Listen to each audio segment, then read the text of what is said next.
Sawa ka na ba sa bad news? So, sawa ka na sa bad vibes? Aba, tutok na sa programang magbibigay ng good vibes sa iyo araw-araw. Dahil bawal ang bad trip dito. Programang magbibigay ng mga balitang masarap pakinggan at panoorin. On air and online. The Better News. Mga balita at impormasyong mas maganda pa sa good news. Kasama ang tagabigay ng mas magagandang balita, si CD Argarin. Mga feel-good news. Diretso sa The Better News. Bawal ang nega, good vibes lang.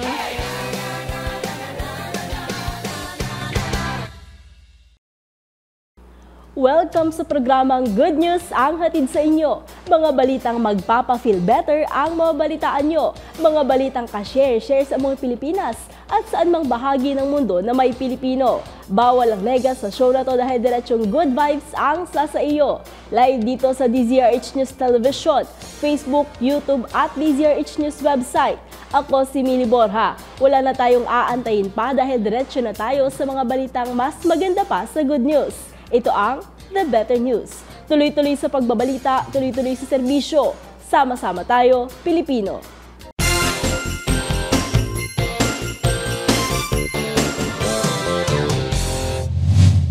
Nagsimula na ang anihan sa top producing rice province ng Nueva Ecija at ilan pang lalawigan sa norte. Dahil dito inaasahang bababa na ang halaga ng bigas na posibleng bumagsak sa 38 pesos hanggang 39 pesos kada kilo. Ang iba pang mga detalye alamin natin sa report ni Grace Sansano. Inaasahang bababa na ang presyo ng bigas. Ito ang ipinahayag ng grupo ng mahigit 100 miyembro ng Nueva Ecija Rice Millers and Traders Association sa pamumuno ng kanilang presidenteng si Elizabeth Bana. Ayon kay Bana, nagsimula ng umani ang mahigit 134,000 hektaryang taniman ng palay na irrigated sa tinaguriang top producing rice province ang Nueva Ecija. Dagdag pa ni Bana, ayon nga sa kanyang mga suki na mga magsasaka, nagsimula na ring bumaba ang mga palay na inani naman sa Region 2, ang probinsya mula sa Isabela, Nueva Vizcaya at ilang pang mga karatig lalawigan. It is almost October, so siguro 2 weeks to 3 weeks from now, may makikita na ho ka talaga kayo. Babalik na ho tayo sa presyo natin na yun, na 38, 39. Hopefully talaga makapag-produce ho kami ng ganong presyo dito ho sa rice milling industry. Inaasahang makakabili na ng 38 at 39 pesos kada kilo ng bigas. Sa ngayon kasi, nagdadatingan na ang mga palay at nagsimula na silang magbilad at gumiling ng mga bagong aning palay. Sa ngayon, naglalaro sa 19 to 25 pesos kada kilo ng tuyong palay at 17 hanggang 19 naman para sa wet. Matatanda ang nag-utos ang Pangulong Ferdinand Bongbong Marcos sa NFA na itaas ang palay procurement price ng NFA sa 16 hanggang 19 sa wet, habang 19 hanggang 23 naman kada kilo para sa dry. Nagsimulang sumipa ang mataas na presyo ng bigas sa pagpasok ng last quarter ng taon para matulungan ang mga publiko at ipinag-utos din ng Malacanang ang rice cap ceiling na 41 sa regular milled at 45 para naman sa well-milled rice. Bagay na inalmahan ng mga rice retailer kung kaya't binigyan sila ng 15,000 pesos na subsidy para sa mga rice retailers. Para sa MBC Network News, ito si RH25, Grace Vera Sansano. Tuloy-tuloy sa pagbabalita, tuloy-tuloy sa serbisyo, sama-sama tayo, Pilipino.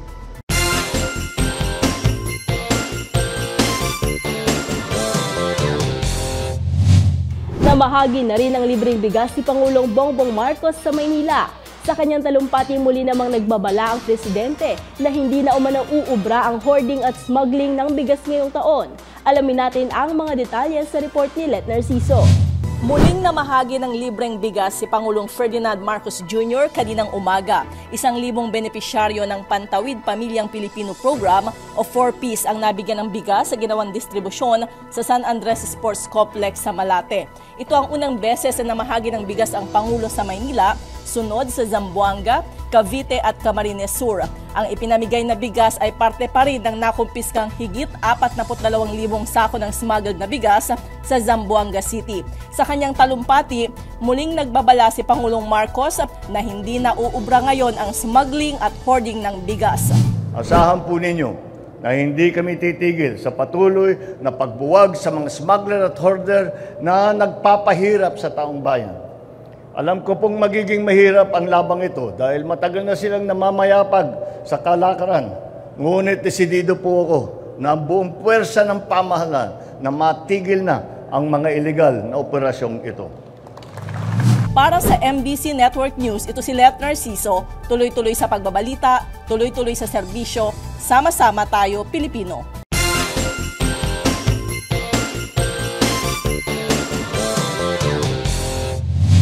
Naresolba na ng Philippine National Police ang halos 95% ng mga krimen sa Bicol Region. Ayon sa mga otoridad, ito ay katumbas ng higit 13,000 na i-record na crime incidents sa nasabing lugar. Ang iba pang mga detalye alamin natin sa report ni Ray Buton Jr. Balita mula Bicol. Nasa 94.89% na kaso ang naresolba sa Bicol ngayong taon ayon sa Philippine National Police Bicol. Ayon sa PNP, katumbas ito ng 13,616 na na-record na crime incidents sa peryodo umpisa Enero 1 hanggang Setyembre 18. Kabilang sa bilang ang 714 na operasyon sa illegal na droga, 1,414 na operasyon sa loose firearms, 731 na operasyon sa illegal gambling, 288 na operasyon sa illegal fishing at 282 na operasyon sa illegal logging. 3,915 katao mula sa iba't ibang lugar sa bansa ang naaresto na kinikilalang criminal violators kung saan 77 rito ay regional level, 81 ang city level, 446 ay municipal level at 3,251 ay mga other wanted persons. Nakatutok rin ang PNP sa paghuli sa mga criminal gangs kung saan 27 operasyon ang isinagawa na nagresulta sa pagkakaresto na ng 14 na individual, isa ang namatay habang 13 ang voluntaryong nagsurrender. Sa kabilang dako, patuloy rin ang programa ng pagbabalik loob ng mga kalaban ng gobyerno o laban sa insurhensya kung saan 78 individual ang naaresto at 71 voluntaryong nagsurrender. Nakakumpiska naman ng nasa 51 na mga baril at 79 na mga pampasabog. Mula sa MBC Network News, ito si Ray Buton Jr. Tuloy-tuloy sa pagbabalita, tuloy-tuloy sa serbisyo, sama-sama tayo, Pilipino.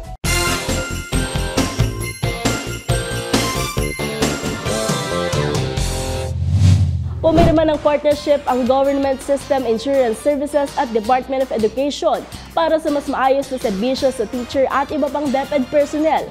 Ang nasabing signing event ay pinangunahan mismo ni Vice President at DepEd Secretary Sara Duterte at GSIS President and General Manager Jose Arnulfo Wick Veloso. Alamin natin ang mga detalye sa report na ito. Pumirma ng Memorandum of Agreement ang GSIS at Department of Education para sa mas maayos at ultimate customer experience sa mga teacher at iba pang DepEd personnel. Nilagdaan ni Vice President at Department of Education Secretary Sara Duterte at Government System Insurance Services President and General Manager Jose Arnulfo Wick Veloso ang nasabing partnership. Sa ilalim ng memorandum, makatatanggap ng iba't ibang benepisyo at pagbabago sa proseso ang mga teaching at non-teaching personnel ng Department of Education mula sa GSIS. Kabilang narito ang specialized services kung saan magkakaroon ng exclusive lanes ang teachers at ibang DepEd personnel sa central office at regional offices ng GSIS. Ipakikilala rin ng government-owned corporation ang tinatawag nitong multi-purpose loan flex na magbibigay sa mga government employee, lalo na sa teachers, ng lower interest rate up to 6%, extended repayment terms up to 10 years, at higher loan amount up to 5 million pesos during financial emergencies. Isinusulong din ng GSIS ang accessible na pabahay sa mga guro at non-teaching personnel kung saan aalisin na ang down payment. Sa ilalim din ng MOA, nilalayong bigyan ng medical insurance ang mga beneficiary sa DepEd.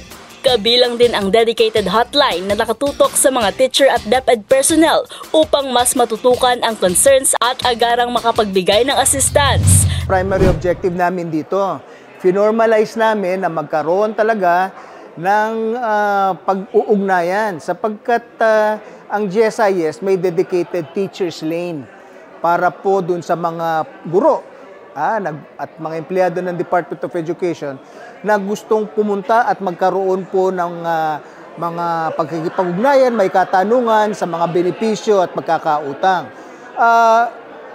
May hinaing ang mga iba na magkaroon ng pagkakataon marinig at hindi na kailangan pumunta rito. Kaya yung hotline namin, re-reinforce namin na magkaroon ng mga tao na makakasagot doon sa mga katanungan nila. Kaya yan po ay re-reinforce namin.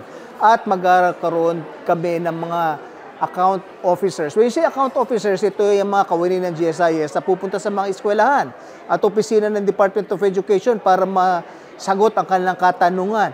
At ang pinaka-importante, sa lahat ng bisita ko sa bawat probinsya, kami ay umuupo kasama ang mga school superintendents, sa mga guro, para mapakinggan ko anong problema, and I listen.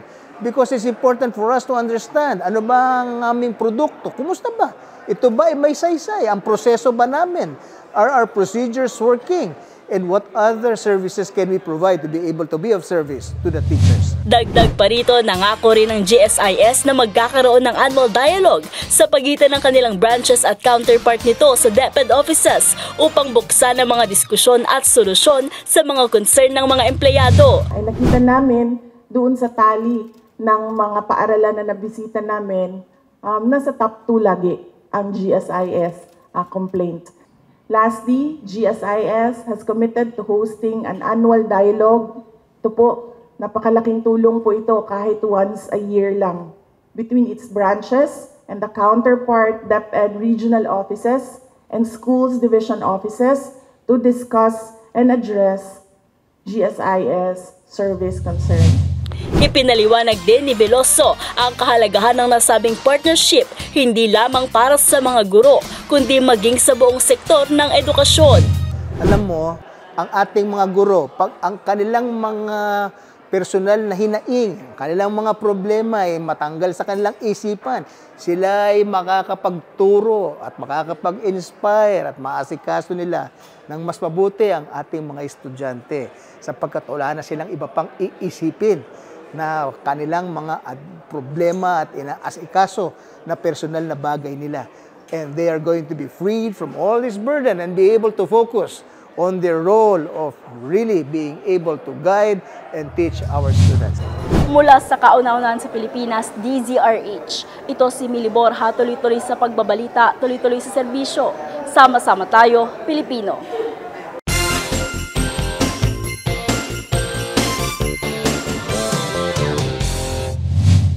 Isa pang good news para sa ating pet owners and fur babies. Nagpatupad na kasi ng isang online consultation platform ang Petpal Asia. Dito pwede nang makausap ang licensed veterinarian in just one click. Ating pakinggan ang mga detalye sa report na ito. Inilunsad ng digital pet care service na Petpal Asia ang isang online consultation platform at service na Chat with a Vet. Dito maaari nang makausap ang isang licensed veterinarian sa pamamagitan ng online chat. Maaari ring makakuha ang mga pet owner ng mga advice at professional help para sa kanilang mga alagang hayop tulad ng mga aso, pusa, rodents, ibon at iba pa. Ayon kay Miguel Guerrero, isang entrepreneur sa 917 Ventures, ang kumpanyang nagsimula ng Petpal Asia, nais nilang maging accessible ang pet care sa lahat. Sa pamamagitan ng Chat with the Vet, tinitiyak nito na lahat ng pet owners ay may suporta sa pag-aalaga ng kanilang fur baby. Makikita ang consultation platform sa website ng Petpal Asia kung saan available ang naturang service nationwide at nagkakahalaga lamang ng 99 pesos bawat consultation. Mayroon ring iba't ibang services gaya ng pet portal, home vet visit, teleconsultation, home grooming visit at pet club na mga nagkakahalaga naman ng mula 500 pesos hanggang 2,500 pesos per service.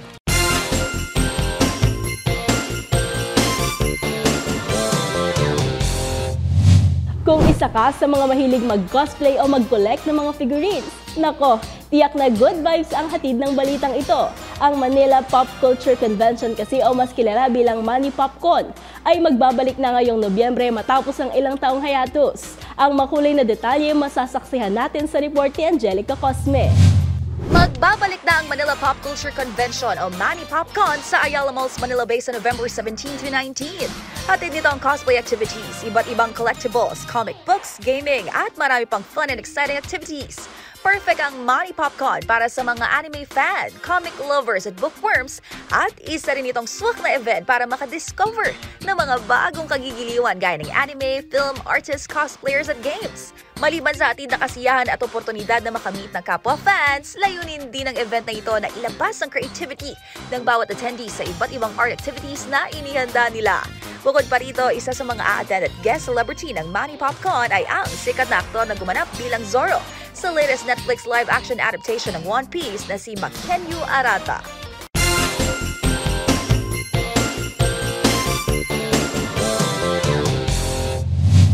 Ika nga ng Eraserheads, magdadrive man tayo hanggang Baguio o Bicol, syempre aabot din tayo hanggang UAE. Sa Pilipinas man o ibang bansa, ang ating pagkain talaga ang sadyang kadayo-dayo. Tara na't mag-drive at alamin ang mga sikreto ng Barako Grills sa report na ito. Dinarayo ang isang Pinoy food restaurant na Barako Grill sa Al Kuwait, United Arab Emirates. Ayon kay Flory Robertson, Operations Manager ng Barako Grill, napupuno umano ng local residents ng lugar ang kanilang resto at dinarayo pa ng mga nakatira sa malayong syudad. Dagdag pa nito noong 2018, wala raw masyadong Pilipino sa lugar kaya kinailangan nilang mag-engganyo ng mga lokal na customer. Isa raw ghost town ang kanilang lokasyon kaya naman nag-isip sila ng paraan para maging worth the drive ang kanilang restaurant. At isa sa naging diskarte nila sa kanilang marketing ay ang word of mouth. Naisip nilang oportunidad ang kanilang malayong lokasyon dahil pansin rin nila na paboritong gawain ng mga Pilipino ang mga road trips.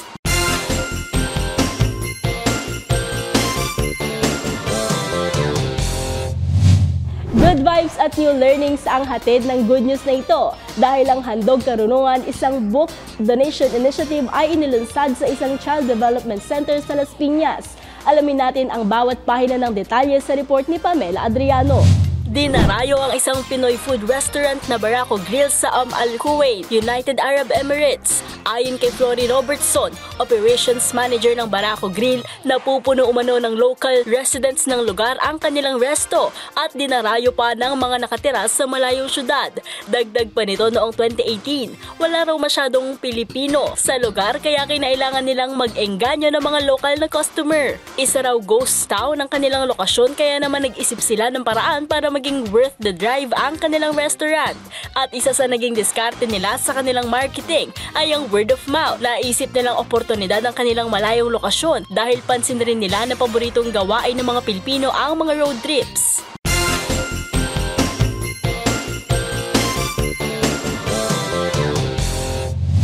Uwagi ng Audience Choice Award sa Soho International Film Festival ang Asian Persuasion na pinagbibidahan ni Casey Concepcion. Alamin natin ang mga better news sa mundo ng showbiz mula sa ating Showbiz Angel. Uwagi ng Audience Choice Award for full-length feature ang pelikulang Asian Persuasion na pinagbibidahan ni Casey Concepcion sa Soho International Film Festival. Ang aktres very proud sa kanyang first international film. Sa makuhang video, makikita rito ang pagdalo ni Casey sa naturang New York-based film festival. Nagpaabot din ito ng pagbati sa kanilang direktor at 3-time Tony Award-winning producer na si Jeff Tolentino, gayon din sa lahat ng bumubuo ng pelikula. Bumuos naman ang pagbati sa comment section ng post ni Casey, kabilang na dito ang kanyang amang si Gabby Concepcion. Maliban kay Casey, bahagi rin ng lead cast ng Asian Persuasion sina Kevin Kreider, Paolo Montalban, Scarlett Sher, Celia Al, Geneva Carr at Jax Bacani.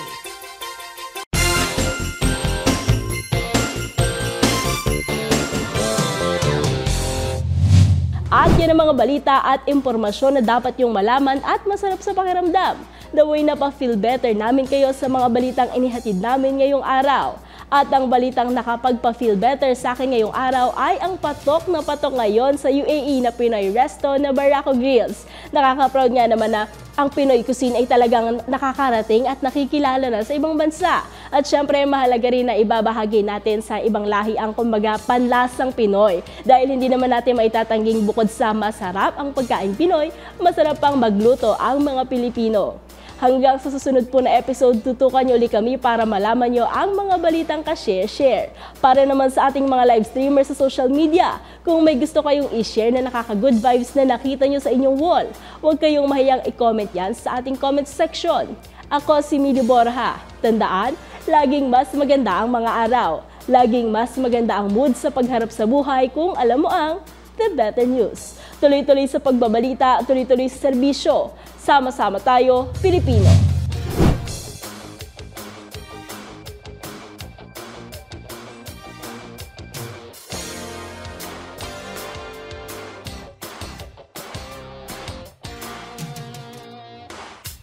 Sawa ka na ba sa bad news? So, sawa ka na sa bad vibes? Aba, tutok na sa programang magbibigay ng good vibes sa iyo araw-araw. Dahil bawal ang bad trip dito. Programang magbibigay ng mga balitang masarap pakinggan at panoorin. On air and online, The Better News. Mga balita at impormasyong mas maganda pa sa good news. Kasama ang tagabigay ng mas magagandang balita, si CD Argarin, mga feel-good news. Diretso sa The Better News. Bawal ang nega, good vibes lang.